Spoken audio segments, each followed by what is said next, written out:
Good morning, ladies and gentlemen. Thank you very much for coming today. Last December 14th, Adam Lanza's slaughter of 20 children at Sandy Hook Elementary unlocked for me a lifelong puzzle about human beings. When these things happen, and they've happened too often over the last several years, we cry out in a time of stress, what in God's name could have caused this to happen? Tucson, Aurora, Columbine, you know the names, you know the places. Virginia Tech was one, Norway was one. But when we ask that question, we're asking the wrong question. It's not about the guns. It's not about the young men so damaged that they are disconnected from their internal humanity, from their soul, if you will. The real question, I think, is who are we? We believe we claim to be the most intelligent beings on the planet, yet we are unable to stop killing ourselves, members of our own community. Look at our history of violence for a moment.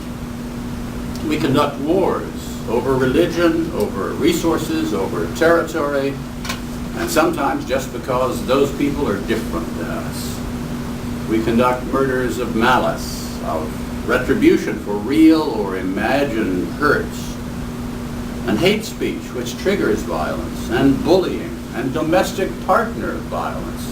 The list goes on. These actions are the opposite of intelligence. Violent aggression also drenches our leisure time entertainment. TV and movies, you know, celebrate violence often. The current best-selling video game gives players the choice to kill or merely wound an adversary. And yet, we are capable of glorious altruism and remarkable bravery, and the most heinous brutality committed on a sentient being. We are two-faced, but we do have choices. We always have choices. Today I'm proposing an initiative to find ways to end violence. End violence.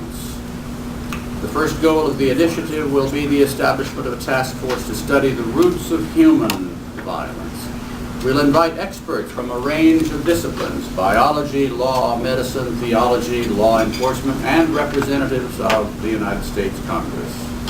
The task force will be charged with developing solutions that would reverse our present trajectory of self-destructive violence to our humanity, Homo sapiens, and to create a culture based on the concept that violence inflicted on another being is wrong, morally, ethically, spiritually wrong, so that perhaps we'll never again have to confront what one reporter saw when he arrived shortly after hearing a news report about some shooting at a school in Connecticut, in Newtown. As he drove up, he first saw outside the school 2 Connecticut state troopers, big boots, firearms, wearing their big Smokey the Bear hats, arms wrapped around one another. They were weeping at the carnage they had seen on the inside of that school. Ending violence. That is our goal. To change a culture, and we're talking about massive culture change here. To change a culture takes generations. But we've done amazing things as human beings. We can do that. It must begin, I think, at Newtown, Connecticut.